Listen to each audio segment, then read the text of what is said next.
अस्सलाम वालेकुम, मेरा नाम खुशबख्त है। हम आपको आज अपने इस एपिसोड में खुशामदीद कहते हैं। आज हम जिस मौजू के हवाले से बात करेंगे वो है मिसकैरेजेस।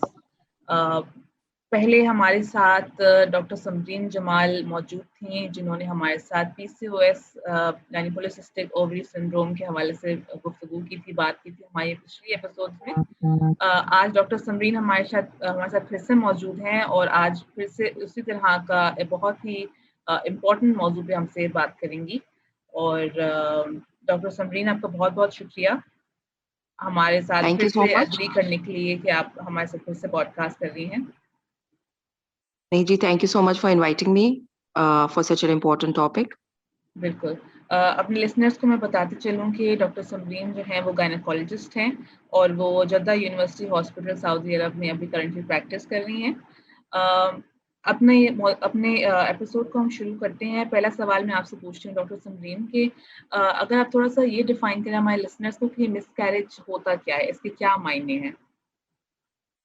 हाँ, मिस कैरेज एक्चुअली ये एक इवेंट है जो कि अकर करता है before 20 weeks of pregnancy. 20 week से पहले जो भी बेबी का लॉस होता है, वो हम उसको मिस कैरेज के डेफिनेशन में लेकर आते हैं। बिकॉज उसके बाद बेबी की वायबिलिटी होना शुरू हो जाती है, यानी कि बेबी को हम 23 वीक्स के बाद हम बेबी को वायबल बेबी कहते हैं, जिसको कि हम स्टिल बर्थ का नाम देंगे। अगर वो बेबी जाया भी होता है तो वो स्टिल बर्थ होगा, वो मिसकैरेज नहीं होगा। तो इसलिए any baby which has been aborted before that 20 weeks, उसको हम मिसकैरेज कहेंगे। ठीक है। अब मिसकैरेज का जो बेसिकली इंसिडेंस है, या आप ये कह लें कि उसका जो रेशो है, वो 1 in 4 women, यानी कि हर चौथी औरत को जो है वो मिसकैरेज की शिकायत हो चुकी होगी लाइफ में, या आगे हो सकती है। So 15 to 20% of all pregnancies end up in miscarriage. So it's a pretty high ratio. सही। तो बिल्कुल, तो डॉक्टर समरीन, अगर आप थोड़ा-सा ये बताएँगी कि क्या कॉजेज़ होते हैं मिसकैरेज के? जैसे नॉर्मली कभी-कभी कहा जाता है कि कुछ सास जो हैं वो अपनी बहू को बता रही होती हैं कि ज़्यादा स्ट्रेस मत लो या फिर ज़्यादा काम मत करो, इस तरह की चीज़ें। तो अगर आप इस पे थोड़ा-सी वज़ाहत करें। Okay. Before I come to that, I think I would थोड़ा सा मैं ये बता दूं कि मिसकैरेज की ना जो थोड़ी सी अकसाम या उसकी जो टाइप्स होती हैं वो क्या होती हैं, और मोस्टली जो मिसकैरेज हैं वो कौन से ट्राइमेस्टर में या कौन से इनिशियल वीक्स वगैरह में ज्यादा होता है। ठीक है। ठीक है, जी। सो सबसे इम्पोर्टेंट और जो सबसे कॉमनली सीन मिसकैरेज होता है वो होता है स्पॉन्टेनियस मिसकैरेज, जो कि स्पॉन्टेनियसली हो गया। उसका कोई मतलब फैक्टर नहीं होता है, it's just like it happens. ठीक है। And most of the time उसमें जेनेटिकली और क्रोमोसोमली एबनॉर्मेलिटीज होती हैं। तो ये अल्लाह ताला की कुदरत है कि जो बच्चे क्रोमोसोमली या जेनेटिकली सही से उनकी फर्टिलाइजेशन सही से नहीं हुई होती, यानी कि एक एग और स्पर्म जब मिलते हैं और एक प्रॉपर एम्ब्रियो बनता है, तो उस टाइम पे सेल डिवीजन हो रही होती है। तो उस सेल डिवीजन के टाइम के ऊपर कभी कभार वो सेल डिवीजन सही तरीके से नहीं बन पा रही होती है, तो अल्लाह ताला उस तरीके के बेबीज को वहीं अबॉर्ट कर देता है, इससे पहले कि वो आगे जाके और एबनॉर्मल बच्चों में या मेंटली चैलेंज्ड या किसी भी किस्म की एबनॉर्मेलिटी के साथ बच्चे पैदा हों। अल्लाह ताला की कुदरत है कि वो बच्चे स्पॉन्टेनियसली ही अबॉर्ट हो जाते हैं। ठीक है। So this is the most common, which is 80% of the miscarriages are due to chromosomal abnormality, जो के बाय नेचर ही अल्लाह ताला अबॉर्ट करवा देता है। और वो यूजुअली फर्स्ट ट्राइमेस्टर में होते हैं, यानी कि पहले 12 हफ्तों में या पहले 3 महीनों में। ठीक है। उसके बाद हमारी एक बहुत नई टर्म आजकल आ रही है, आपने भी बहुत सुनी होगी, केमिकल प्रेगनेंसी के। अक्सर कहा जाता है कि जी केमिकल प्रेगनेंसी हो गई है। अब ये जो केमिकल प्रेगनेंसी है, ये वो उस वर्ड या वो टर्म है कि जो बहुत ही आजकल हमारे जो प्रेगनेंसी किट्स हैं वो इतने सेंसिटिव आ गए हैं कि may be a woman just misses a period of a day or two और वो अपना प्रेगनेंसी टेस्ट करती है, तो probably on pregnancy stick she gets the result that she's positive, लेकिन उसको as such कोई sign and symptom नहीं हो रही होती हैं. अगर वो स्कैन कराने जाती है अल्ट्रासाउंड तो उस पे भी कोई हार्ट बीट नहीं आ रही होती, because it's too early. Heartbeat usually 5 weeks और 6 weeks के यूजुअली दरमियान आती है, and that's around 4 weeks and all. उनको पता चल जाता है कि वो प्रेग्नेंट है, और फिर वो जो उनका जो पीरियड साइकिल जो भी होता है वो 2-3 दिन का डिले होता है, and then they again get their period and that baby is aborted. So that's got a chemical pregnancy के जिसकी सिर्फ केमिकली वो पॉजिटिव आया है और नॉर्मली उनको नहीं आया है. So that's just a chemical pregnancy के जो नॉर्मल साइकिल के साथ आपकी ब्लीडिंग हो जाती है और आपको पता भी नहीं चलता है. दूसरा होता है थ्रेटेंड अबॉर्शन के जिसके अंदर कुछ हल्की फुल्की ब्लीडिंग होती है, कुछ खवातीन को माइनर सा एब्डोमिनल क्रैम्प्स वगैरह भी होते हैं, और उसमें ये शक होता है कि गॉड फॉरबिड अबॉर्शन हो ना जाए. So they usually contact their doctors and everything, लेकिन उसमें जब हम इनको एग्जामिन करते हैं तो जो सर्विक्स होता है वो क्लोज्ड होता है और सिर्फ माइनर ब्लीडिंग और थोड़ी बहुत एब्डोमिनल क्रैम्पिंग होती है. उसके लिए हम यूजुअली कुछ प्रोजेस्ट्रॉन्स या कुछ इस तरह की दवाइयां दे देते हैं to let the baby be a little bit stronger there inside. कुछ एनवायरनमेंट, कुछ हार्मोन की डेफिशिएंसी हो रही होती है जिसकी वजह से ये होता है, वो हम हार्मोनल इंजेक्शंस या हार्मोनल टैबलेट्स वगैरह खवातीन को दे देते हैं जिससे कि वो थ्रेटेंड अबॉर्शन का खतरा टल जाता है. एक होता है इनएविटेबल अबॉर्शन कि ये होगा ही होगा, इनएविटेबल है ये अबॉर्शन होगा, क्योंकि उसमें ये है कि bleeding is much more heavier, pains and cramps are much more stronger than the threatened one. इसमें बाकायदा क्रैम्प्स होते हैं, बाकायदा प्रॉपर ब्लीडिंग होती है, कभी कभी क्लॉट्स भी पास हो सकते हैं खवातीन को, और उसमें सर्विक्स का जो माउथ है वो ओपन होता है, और उसमें होता है कि अब अगर सर्विक्स खुल गया है और हैवी ब्लीडिंग भी हो रही है और सिवियर क्रैम्पिंग हो रही है, so this means that the abortion is going to happen, it's inevitable. तो ये एक इनएविटेबल अबॉर्शन हो जाता है. अब यही इनएविटेबल अबॉर्शन अगर कंप्लीट अबॉर्शन में तब्दील होगा या इनकम्प्लीट अबॉर्शन में, ये अगेन है. कंप्लीट का मतलब है कि सारी प्रोडक्ट्स पेशेंट जो है वो एक्सपेल कर देता है, वो है कंप्लीट अबॉर्शन.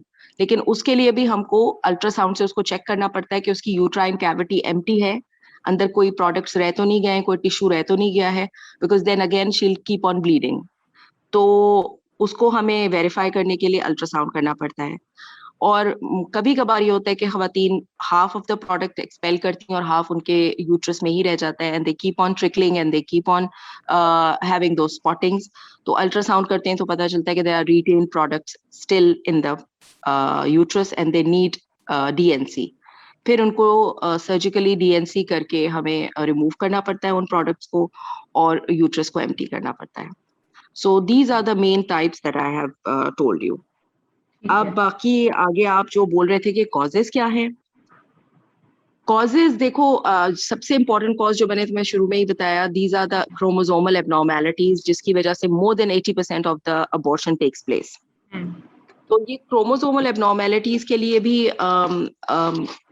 कहा जाता है कि हाई मैटरनल एज, जितनी जितनी एज आप मदर की बढ़ती जाती है उतनी ज्यादा उनको क्रोमोसोमल एबनॉर्मेलिटीज के चांसेस बढ़ते जाते हैं.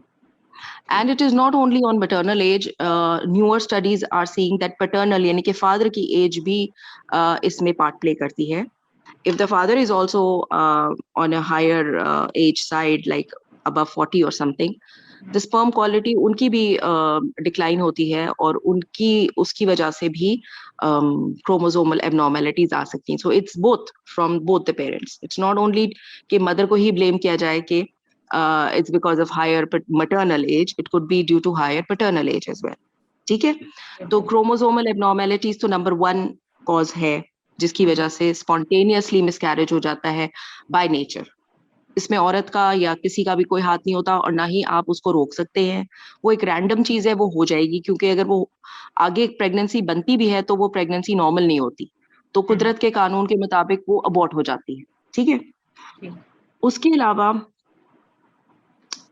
then comes certain other causes जो कि medical हम उनको कर सकते हैं, उसमें लेकर आ सकते हैं. The women who have high blood pressures, the women who have uncontrolled diabetes, the women who have uncontrolled thyroid problems, अगर ये तमाम इश्यूज अगर किसी भी औरत को है कि उसको डायबिटीज है या उसको थायराइड है या हाई बीपी की शिकायत है, so if she takes care of all these things prior to her conception, और वो इन सबको पहले ही कंट्रोल में लेकर आके और फिर प्रेगनेंसी करना अचीव करे, देन तो definitely she will achieve a healthier pregnancy. But sometimes हमारे यहाँ वो कॉन्सेप्ट नहीं है प्री कंसेप्शन काउंसलिंग का या प्री कंसेप्शन डॉक्टर्स विजिट्स का, कि जब आपको पता है कि भाई अब मुझे अपने बॉडी को प्रिपेयर करना है और मुझे प्रेगनेंसी की तरफ जाना है, तो मैं एक डॉक्टर का विजिट करूं, अपनी हेल्थ चेकअप कराऊं और अपने टेस्ट कराऊं और देखूं is everything fine before I get into pregnancy. यहाँ पर वो कॉन्सेप्ट नहीं है जो वेस्ट में है. वेस्ट में होता है प्रॉपर एक प्री कंसेप्शन काउंसलिंग की, एक प्रॉपर आपकी गायनेकोलॉजिस्ट की विजिट होती है, and then you get all your test done and everything, and then your body prepares and the doctor tell you कि आप यहाँ पे डेफिशिएंट हो, आप अपने थायराइड को कंट्रोल करो या आप अपने डायबिटीज को कंट्रोल करो या your blood pressure is too high for it. यहाँ पर ये कॉन्सेप्ट नहीं है. तो उससे होता है कि जैसे ही पेशेंट प्रेग्नेंट होती है उसको पता ही नहीं होता कि मेरा थायराइड जो है वो अनकंट्रोल चल रहा है या मेरी शुगर्स अनकंट्रोल चल रही हैं, और उसकी वजह से डेफिनेटली देन अबॉर्शन के चांसेस फिर हाई हो जाते हैं. ठीक है, तो ये मेडिकल कुछ रीजंस भी हो सकते हैं. उसके अलावा आपकी ये भी हो सकता है कि कुछ इन्फेक्शंस आपकी बॉडी में कभी सडनली वायरल कोई ऐसा इन्फेक्शन हो गया या कुछ सर्टेन बैक्टीरियल इन्फेक्शंस कुछ ऐसे हो गए जिसकी वजह से बहुत ही high grade fever and all आपको हो गया. So certain infections also can cause abortions, but that is suppose to be कि वो बहुत ही कोई सिवियर टाइप के इन्फेक्शन हो. नॉर्मल कॉमन कोल्ड या फ्लू या नॉर्मली टॉन्सिलाइटिस एंड ऑल ये सारी चीजें नहीं करती हैं. लेकिन को बहुत सिवियर बैक्टीरियल या बहुत सिवियर वायरल इन्फेक्शन अगर हुआ और with high grade fever, then it might cause an abortion. तो ये 20 वीक्स के अंदर अंदर ही अगर होता है तो फिर ही मिसकैरेज होने के चांसेस.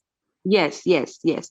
लेकिन जहां तक अभी आपने मुझे ये मिथ्स की बात की कि भाई जैसे खवातीन सास हो गई या दूसरी ससुराली खवातीन या वट एवर आसपास की खवातीन, they keep on telling you that हाँ तुमने हैवी कोई चीज उठाई होगी इसलिए तुम्हारा अबॉर्शन, तुमने सीढ़ियां ज्यादा चढ़ ली होंगी, या तुमने जो है वो if she is somebody who is good fitness freak और if she is doing physical activity और समथिंग, तुमने एक्सरसाइज करी है ना इसलिए हो गया.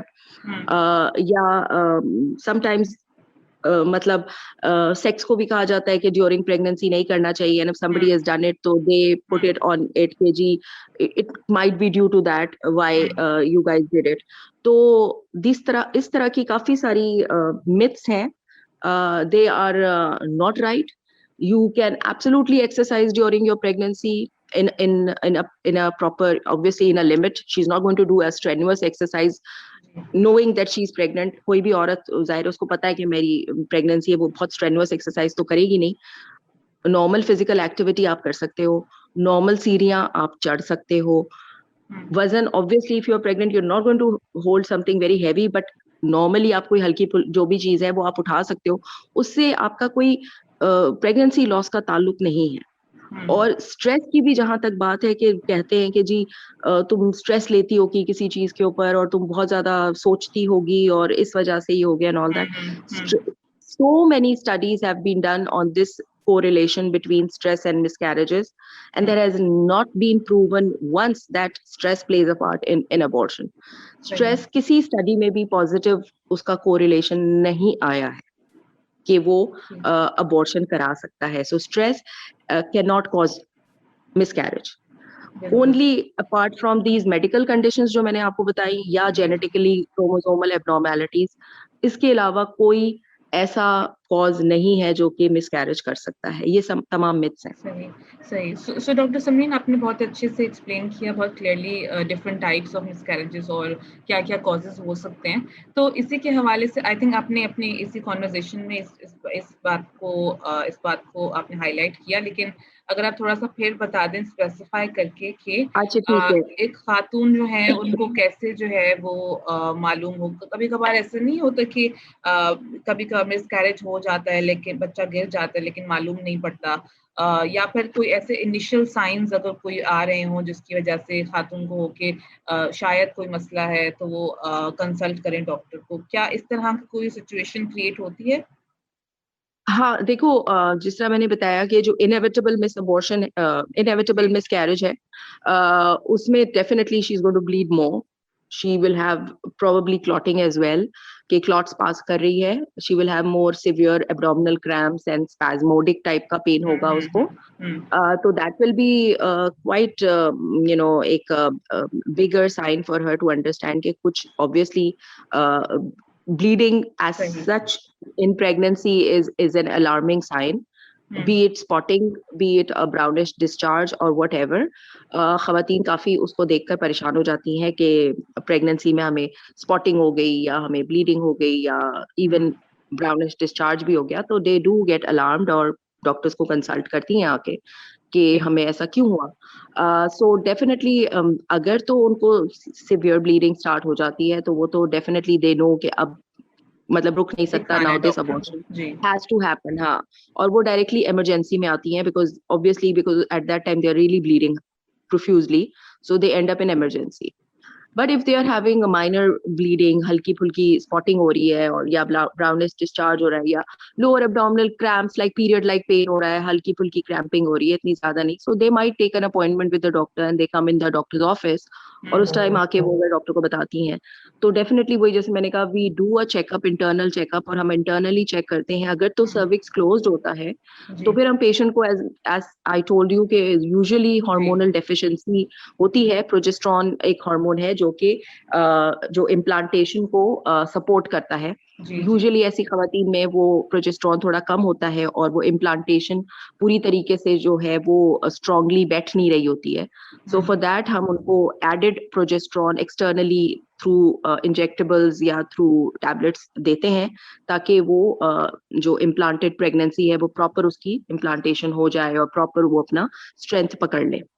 तो उसकी वजह से पेशेंट आ सकते हैं आपके पास। लेकिन एक होता है मिस्ड अबॉर्शन, वो खवातीन को पता ही नहीं चलता है, उनको सिर्फ ये थोड़ा अरसे के बाद फील होना शुरू होता है कि जो प्रेगनेंसी की साइंस थी ना वो बिल्कुल नहीं हो रही, like they not feeling that morning sickness, they not feeling whatever जो उनकी साइन एंड सिम्टम्स की थोड़ी ब्लोटिंग या जो भी उनको फील होता था अर्लियर वो बिल्कुल भी नहीं हो रहा है। लेकिन उनको कोई ब्राउनिश डिस्चार्ज, कोई कुछ भी किस्म की कोई bleeding, nothing is happening, but somehow उनको थोड़ा बहुत ये लगता है कि अब बिल्कुल भी मुझे किसी भी किस्म की कोई प्रेगनेंसी टाइप की कोई फीलिंग नहीं आ रही है और तो they just go to the doctor ऐसे ही जस्ट लाइक दैट। तो या कभी कभार ऐसा होता है कि बहुत ही माइनर सा ब्राउनिश डिस्चार्ज उनको आ जाता है, just brownish discharge, not even spotting और एनीथिंग।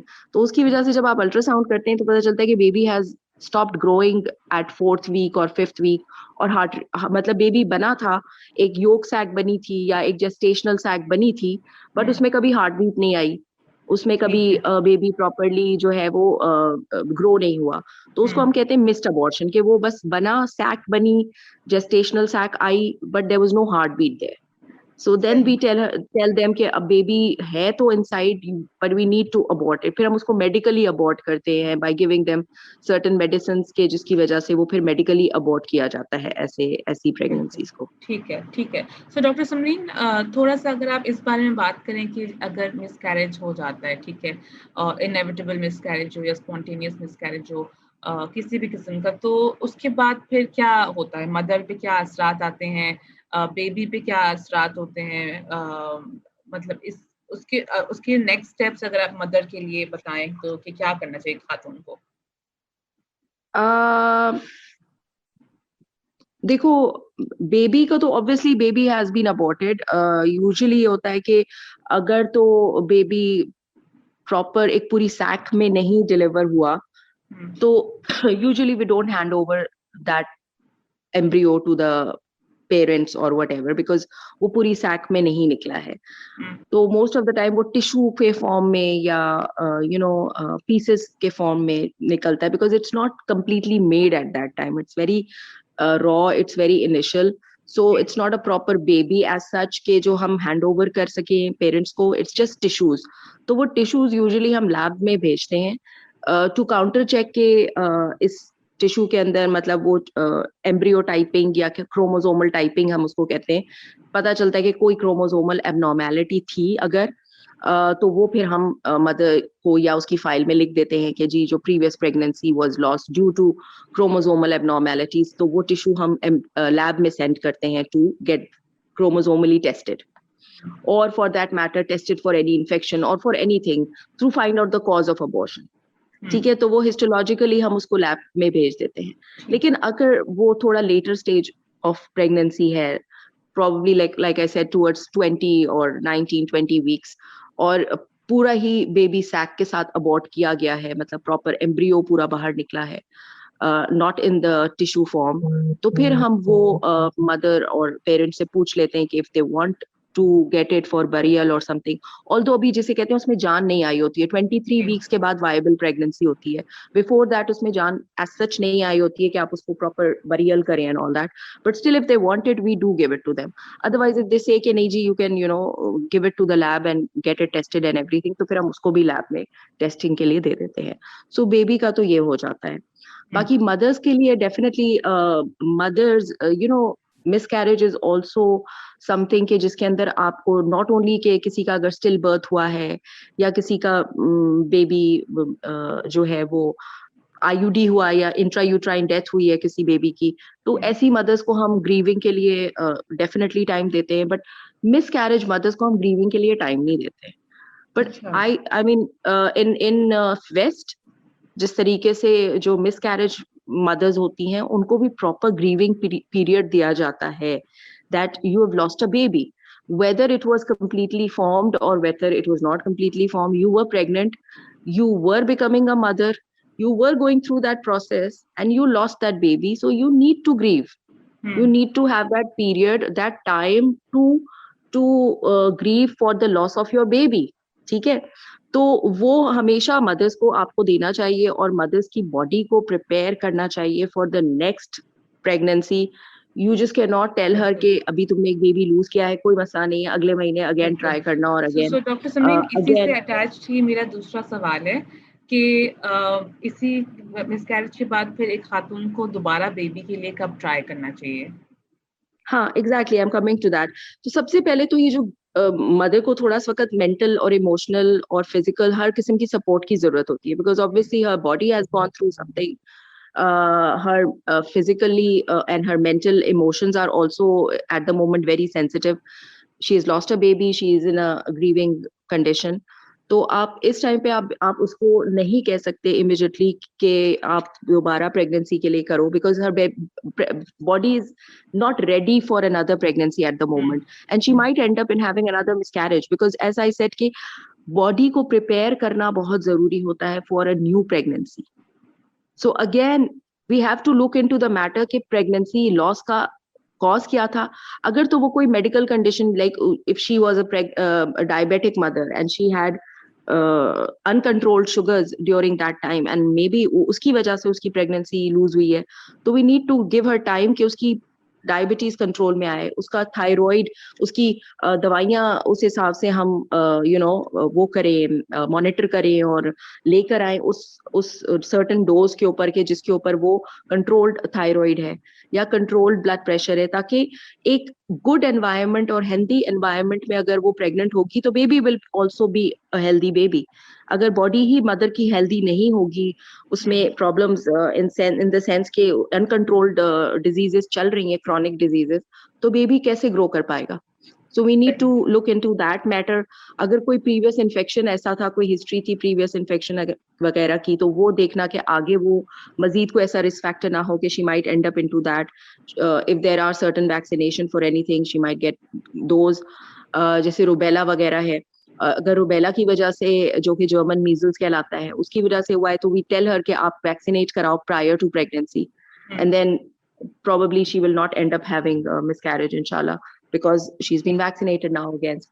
या अगर blood group की कोई problem है कि baby was negative, mother was negative and the baby was positive, कभी कभी इसमें भी anti-D injection की जरूरत होती है क्योंकि मदर और बेबी का ब्लड ग्रुप की जो वो नेगेटिव एंड पॉजिटिव है, sometimes that can also cause miss carriage, तो हम मदर्स को वो इंजेक्शन देते हैं एंटी-डीज का, उसकी वजह से भी again. So we need to find out the cause और हम उस नेक्स्ट प्रेगनेंसी से पहले हम वो तमाम चीजों को ध्यान में रखेंगे, जो भी गायनेकोलॉजिस्ट और पेशेंट मिलके बैठ के अपनी बॉडी को जो है वो प्रिपेयर करेंगे फॉर द नेक्स्ट प्रेगनेंसी। लेकिन जो मेडिकली अगर कोई और ऐसी प्रॉब्लम नहीं है, it was just a random chromosomal abnormality जिसकी वजह से उसको अबॉर्शन हुआ, even in that case 3 months का टाइम देते हैं for the uterus to heal. Because अगर उसको सर्जिकल इवैक्यूएशन की जरूरत पड़ी थी या नहीं भी पड़ी थी, तो भी जो यूट्राइन लाइनिंग वगैरह उसकी शेड हुई है और अबॉर्शन हुआ है उसका, so to build that healthy uterine lining give her 3 months. So we give such patients also कि जिनको कोई cause नहीं था, it was just a random chromosomal abnormality जिसकी वजह से उसको miscarriage हो गया. So in that case also 3 months का time हम देते हैं कि at least 3 months लो, अपनी uterine cavity को heal करो, ताकि नया जो प्रेगनेंसी आए तो वो एक प्रॉपर हेल्दी एनवायरनमेंट में आए, यूट्राइन कैविटी पूरी हील्ड हो चुकी हो और लाइनिंग पूरी बन चुकी हो। बिल्कुल। तो इसी के हवाले से मैं आपसे ये पूछना चाहूंगी डॉक्टर समरीन के एज ग्रुप्स का क्या रेलेवेंस है जब हम मिसकैरेज के हवाले से बात करते हैं। तो जैसे आपने आई थिंक अभी थोड़ी देर पहले आपने मेंशन भी किया था कि ओल्डर वुमेन है तो फिर शायद मिसकैरेज के चांसेस ज्यादा हैं। Higher maternal age is definitely a factor for miscarriage, as I told you, not on because of कि मिसकैरेज उसकी एज की वजह से ज्यादा हो गई है, miscarriage because of chromosomal abnormality. Because देखो वही वाली बात है, जितना हम एज करते जाते हैं हमारा जो एग की क्वालिटी है और एग के रिजर्व है ना, वो कम होते जाते हैं। सो डेफिनेटली जब आपका एग की क्वालिटी अच्छी नहीं होगी, तो जिस चीज की भी क्वालिटी अच्छी नहीं होगी वो आगे एंड तक सर्वाइव नहीं करेगी वो चीज, right? So in order to get a good and healthy baby, you need to have a good quality egg to begin with and a good quality sperm to begin with. So जब तक ये दोनों की quality अच्छी नहीं होगी, तो तब तक जो फर्टिलाइज होने के बाद जो एंड प्रोडक्ट बेबी बनता है, ऑब्वियसली जब वो डिफेक्टेड ही शुरू हुआ है, जब वो पुअर क्वालिटी से ही शुरू हुआ है, तो वो एंड अप हेल्दी नहीं होगा, right? So that is why most of the time the higher maternal age plays a part because of that poor quality of egg and bad reserves of egg. इतने reserve नहीं रहते। जी, so doctor Samreen, इसी age group के हवाले से आपने ये भी मेंशन किया था कि मेन की भी एज अगर ज्यादा हो तो उनकी क्वालिटी भी अफेक्ट करती है। तो इसी के अराउंड मेरा सवाल आपसे ये है कि मर्द हजरात क्या रोल प्ले कर सकते हैं कि बेबी जो है दुनिया में सही सलामत आए या मिसकैरेज को प्रिवेंट करने के लिए, वो क्या रोल प्ले कर सकते हैं? या देखो, उनका रोल तो बहुत इम्पोर्टेंट है। In every case a partner plays a very very important part in both physically, emotionally, support wise, everything. I think एक पार्टनर को बहुत इंपॉर्टेंट पार्ट प्ले करना पड़ता है in the whole process. Right from the beginning, जब आप conceive करने जा रहे हो and supposedly you both know that you guys are towards a higher age group or probably late marriage हुआ है या late conceive कर रहे हो या whatever the reasons are, and you know that you both are falling into the category of a higher age. So in that sense, अगर माँ जा रही है gynecologist के पास you know just to get certain advice या whatever, so she should come as a couple and the father should also get the advice, because as I said कि low sperm count और low sperm quality, ये सारी चीजें definitely miscarriage में matter करती हैं। या हो सकता है कि माँ मैटरनल एज कम हो, माँ 20s में हो, लेट 20s में हो या अर्ली 30s में हो, and the husband is probably in mid 40s, then we need to get the quality of sperm checked. But हमारे यहाँ तो मेल ईगो इतनी ज्यादा है कि मेल कभी भी अपनी टेस्ट के लिए राजी नहीं होते हैं, बहुत मुश्किल से राजी होते हैं। हमेशा कहा जाता है कि औरत में कमी है, हमारे में तो कुछ नहीं है and all that stuff. So they are not very willing और बहुत ईगर नहीं होते हैं इस टेस्ट के लिए। अगर हम उनको कहते हैं कि you should get your sperm analysis to check के क्वालिटी ऑफ स्पर्म कैसा है, और अगर जरूरत पड़ती है देयर आर सर्टेन विटामिन्स जिसके ऊपर मैं आगे आऊंगी कि क्या चीजें हमें करनी चाहिए for men and women to improve the quality of egg and sperm. तो हम वो आदमी को भी दे सकते हैं और हम उसको बोल सकते हैं कि ये विटामिन्स और ये एंटीऑक्सीडेंट्स और ये डाइट वगैरह आप लो to improve the quality of your sperm, and definitely that works. और उसके अलावा अगर फादर को भी कोई क्रॉनिक डिजीज एंड ऑल है तो definitely that again plays a part in the quality of sperm as well, so he also needs to control all that. Plus ये कि अगर मिसकैरेज होता है मदर का और उसके बाद मदर ट्राई करती है कंसीव करना, but she is under so much pressure, उसको इतना एट फॉल्ट कराया जा रहा है, उसको इतना स्टिग्मेटाइज किया जा रहा है कि तुम्हारी गलती की वजह से हुआ है, और उसमें हस्बैंड भी पार्ट प्ले कर रहा है कि तुमने गलती की होगी, तुमने सीढ़ियां ज्यादा चढ़ ली थी, तुमने ही, मैंने तुम्हें मना किया था। हस्बैंड भी बाज दफा बहुत नैक करते हैं खवातीन को, अपनी अपनी वाइफ्स को एंड ऑल, तो उसके लिए भी उनको एजुकेट करना पड़ता है कि like it's not, there is a complete new movement that has been going on around Europe and America and all the West, that it's not your fault.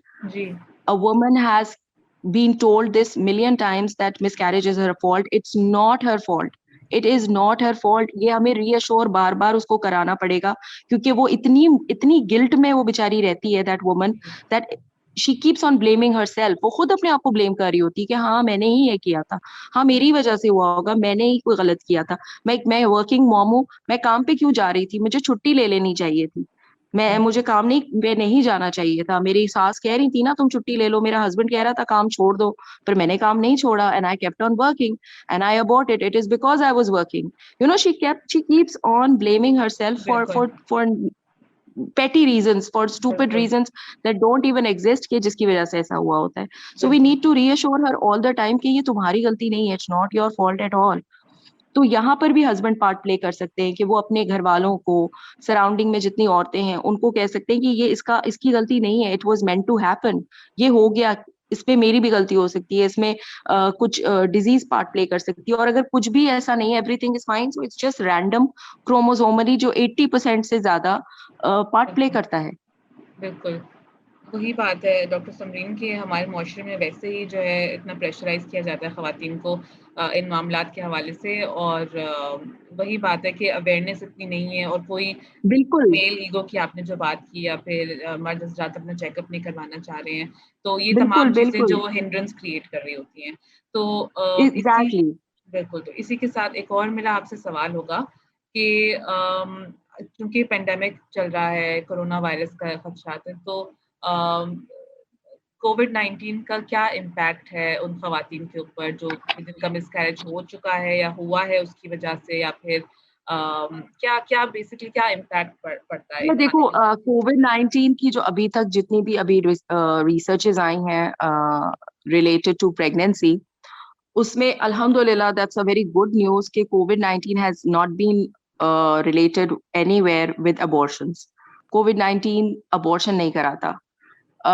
Covid first trimester पे या early pregnancy पे इतना असर नहीं डालता है, so it does not cause miscarriage. But yes it does play a part in the later stages, second या third trimester में, अगर मदर को कोविड-19 यानी most likely 28 weeks to be precise कहा जाता है कि 28 वीक्स के बाद अगर औरत को कोविड होता है later stages में, in her end of second trimester and the third trimester, then she might end up having premature labor. She might end up having preterm labor. But earlier on miscarriage का इसमें कोई role नहीं है। So that's a good news कि miscarriage नहीं होता। अगर किसी औरत को शुरू में कोविड हो भी जाता है तो उससे उसको miscarriage नहीं होगा, लेकिन later stages में अगर उसको होता है Covid, she might end up having a preterm labor. Secondly अगर तो कोविड होता है तो उसमें ये होता है कि उस औरत को how does she has to take care of herself, that's the most important part, because baby को तो कुछ नहीं होगा अर्लियर प्रेगनेंसी में, बट अब any mother who is pregnant and has a covid, वो कोविड थोड़ा सिवियर होता है और एडमिशन के, हॉस्पिटलाइजेशन के चांसेस उन औरतों में बढ़ जाते हैं कंपेयर टू नॉन प्रेग्नेंट औरतों। तो उनको थोड़ा सा इस चीज के बारे में ध्यान देना पड़ेगा कि हम अपने कोविड के सिम्टम्स को वॉच आउट करें। अगर तो थोड़ी सी ब्रीदिंग डिफिकल्टी हो रही है या हाई ग्रेड फीवर हो रहा है या कोई इस तरह की हो रही है, तो we should immediately contact the doctor and हो सके तो अगर उनको हॉस्पिटलाइजेशन की जरूरत पड़े या ऑक्सीजन वगैरह की जरूरत पड़े या जो भी है, तो they should get hospitalised, because most of the time यही देखा गया है, जो प्रेग्नेंट खवातीन को जब कोविड होता है, it's a bit more severe than the non-pregnant females, and they do end up having hospitalization. But baby को अगर अर्ली प्रेगनेंसी है तो असर नहीं पड़ता।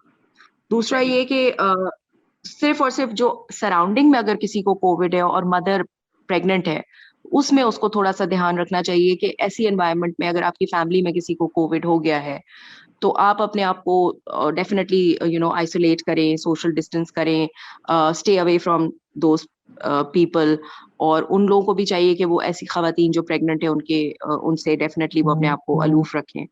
और दूसरा ये है कि कोविड में not only the disease itself, but COVID has left a lot of other things like economic instability बहुत सारी families में आ गई है, जिसकी वजह से like किसी की हस्बैंड की जॉब चली गई है या उस तरीके से इकोनॉमिक स्टेबिलिटी नहीं रही है probably जिस तरह पहले थी, तो वो स्ट्रेस फैक्टर बहुत पार्ट प्ले कर रहा है खवातीन में। नॉट एज सच कोविड हो गया उनको या एज सच उनको कोई कोरोना की कोई मेडिकल प्रॉब्लम हुई है, बट उसको लेकर इमोशनल और जो मेंटल प्रॉब्लम हुई है वो थोड़ा सा उनको इम्पैक्ट ज्यादा कर रही है। तो उससे बस आपको बचने के लिए अपने आप को थोड़ा सा मेंटली सेन भी रखना है। और जैसे आपने कहा कि हेल्दी बॉडी होगी तो फिर बच्चा कंसीव भी होगा और वो जो है अपना 9 मंथ्स कंप्लीट भी करेगा। सो हेल्थ बहुत इम्पोर्टेंट है खवातीन के लिए। तो डॉक्टर समरीन, आई थिंक हमने ऑलमोस्ट सारे क्वेश्चंस कवर कर लिए हैं, लेकिन फिर भी आपसे मैं पूछूंगी कि अगर कोई ऐसी चीज जो हमने मिस आउट कर ली है तो आप हमें उसके हवाले से भले उसके बारे में बात करें।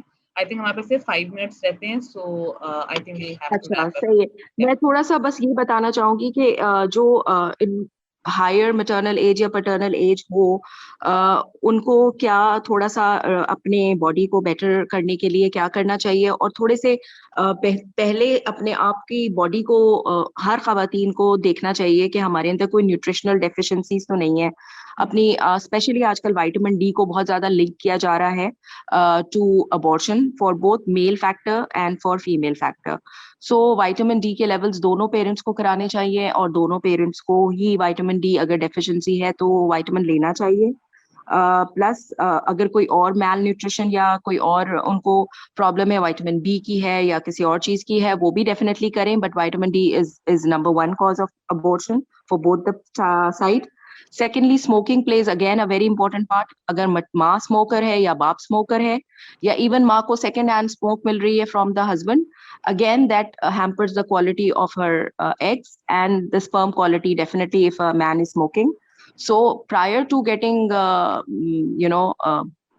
pregnant, आपको अपनी स्मोकिंग की हैबिट को definitely prior to pregnancy quit करना है, नॉट ड्यूरिंग प्रेगनेंसी, बिकॉज आपकी एग क्वालिटी और स्पर्म क्वालिटी को पहले से बेहतर होना चाहिए। 3 महीने उसको कम से कम लगते हैं उस इफेक्ट को जाने में, तो 3 महीने पहले आपको अपनी सिगरेट स्मोकिंग छोड़ना पड़ेगी। कैफीन इनटेक अगर कोई बहुत खवातीन करती हैं, उन खवातीन को भी अगेन मैं ये मशवरा देती हूँ कि अगर आप 2 कप से ज्यादा कॉफी दिन में लेती हैं तो प्लीज अपनी कैफीन इनटेक को भी कम करें, because caffeine again plays a very very important part in abortion and the quality of your egg and sperm.